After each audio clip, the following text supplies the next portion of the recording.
আসসালামু আলাইকুম। কেমন আছেন সবাই? আশা করি ভালোই আছেন। সত্যি ভালো আছেন তো এই গরমে? কয়েকদিন খুব বৃষ্টি গেল।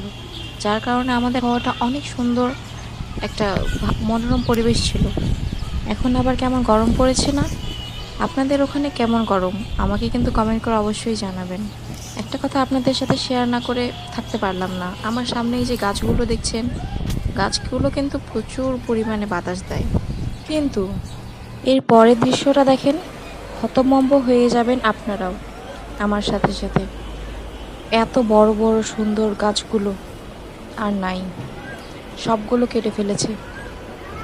এই জায়গাটিতে তৈরি হবে একটা প্রাইভেট ইউনিভার্সিটি, যার জন্য এখানকার সব গাছগুলো এক এক করে কেটে ফেলা হচ্ছে। তার সাথে সাথে পরিত্যক্ত বাড়িগুলো।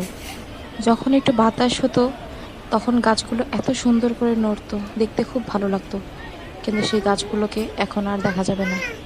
এই যে এখানে কিছুটি গাছ আছে, এগুলো কাল পরশু সব কেটে ফেলবে।